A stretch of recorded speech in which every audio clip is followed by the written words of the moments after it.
sebagai editor. Perkenalkan, saya Karina Dwi sebagai pewawancara. Perkenalkan, nama saya Putri Veronica sebagai narasumber.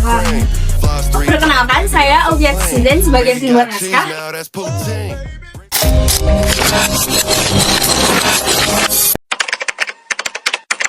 GAPI itu adalah Gabungan Politik Indonesia yang didirikan pada 21 Mei 1999 yang berada di Batavia. Kami akan mempersembahkan podcast tentang organisasi GAPI Atau Gabungan Politik Indonesia dengan tema Suara Persatuan Menuju Indonesia Berparlemen. Saksikan terus tayangan kami Bersama Podcast Jejak Nusantara.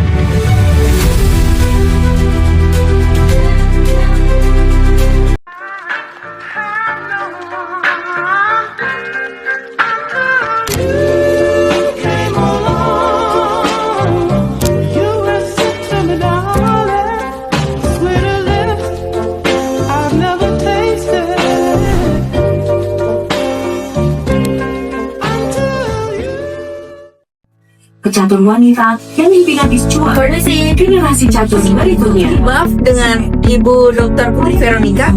Tersebut. Iya benar, dengan saya sendiri. Momen itu Baik Ibu, bisa kita mulai podcastnya sekarang? Tentu saja. atau WFM.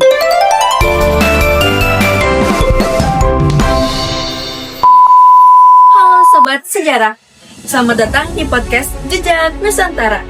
Tempat kita menelusuri kisah-kisah penting mengenai kemerdekaan Indonesia. Hari ini kita akan membahas salah satu organisasi pergerakan nasional yang berperan besar dalam menyatukan kekuatan politik bangsa Indonesia menjelang kemerdekaan Indonesia, yaitu GAPI. Dan untuk membahasnya, sudah hadir bersama saya seorang sejarawan yang sudah meneliti sejarah pergerakan nasional selama lebih dari 10 tahun, Ibu Dr. Putri Veronica. Halo Ibu Putri, apa kabar? Halo juga Karina. Baik sekali, senang bisa bergabung dengan kalian. Tapi kita hari ini menarik banget, yaitu adalah GAPI. GAPI itu sering terlupakan, padahal perannya luar biasa penting. Oke, kita mulai dari dasar dulu ya Bu. Sebenarnya apa sih yang dimaksud dengan GAPI itu? GAPI itu adalah Gabungan Politik Indonesia yang didirikan pada 21 Mei 1999 yang berada di Batavia dan sekarang berada di Jakarta. Jadi GAPI itu terbentuk karena adanya penekanan dari penjajah Belanda yang mengakibatkan partai-partai yang ada di Indonesia itu. Nah, GAPI itu sebagai wadah untuk perjuangan kita untuk menuju Indonesia yang berparlemen. Maksudnya gimana tuh Bu? Jadi dulu Belanda itu masih menganut sistem Hindia Belanda yang dimana dia itu menganut sistem kolonial.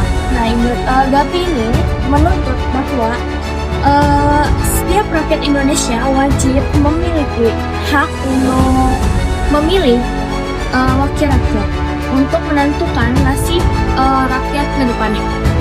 Nah, sebagai semboyan kita banget sebagai rakyat Indonesia, yaitu Indonesia berparlemen. Wah, berarti GAPI itu semacam simbol persatuan ya Bu?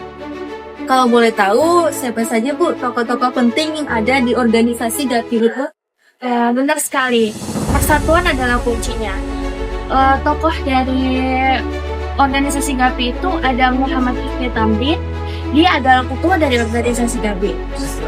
Selain itu juga ada tokoh yang bernama Amir Syarifuddin, Adnan Kapal Gani, dan Soekarno. Tokoh-tokoh lainnya itu seperti tokoh Pasundan, Persatuan Minahasa. Nah, mereka itu berasal dari partai-partai yang berbeda, tapi memiliki cita-cita yang sama, yaitu kemerdekaan Indonesia. Kalau dilihat dari waktunya 1939 itu kan menjelang Perang Dunia Kedua. Lalu apakah situasi dunia saat itu berpengaruh terhadap perjuangan GAPI pada saat itu? Ya, sangat berpengaruh karena pada saat itu Belanda itu sedang terlibat dalam Dunia Kedua ini bersama Jerman. Nah, dia tuh menuntut bahwa Jerman itu harus memberikan kebebasan kepada Belanda, dan di mana organisasi GAPI ini menekankan Belanda bahwa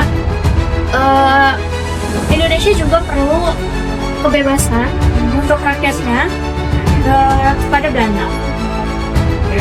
Mereka juga mengadakan Kongres Rakyat Indonesia pada tahun 1939 yang dihadiri oleh seluruh organisasi dan juga dihadiri oleh tokoh-tokoh pendiri lainnya.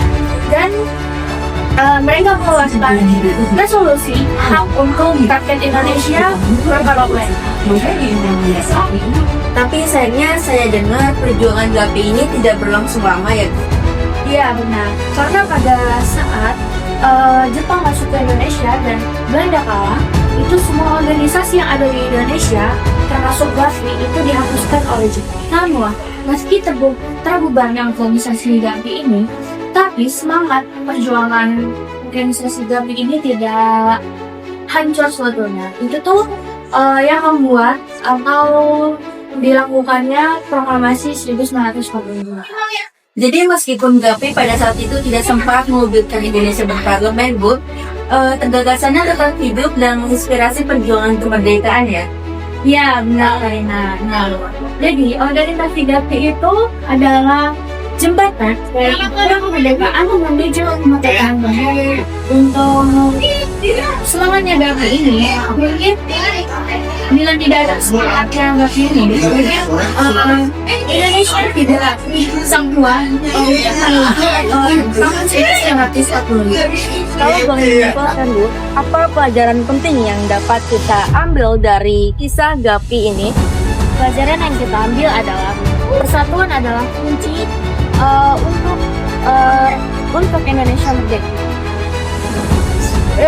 Dari para pendahulu, kita juga harus belajar bagaimana caranya kita untuk tidak saling menjatuhkan dan juga kita harus saling menjaga satu sama lain. Wah, pesan yang sangat mendalam ya, Bu. Oke, terima kasih atas waktunya hari ini. Semoga kisah tentang GAPI ini dapat mengingatkan kita bahwa kemerdekaan tidak datang begitu saja, tetapi ada perjuangan besar dan persatuan yang hebat di baliknya.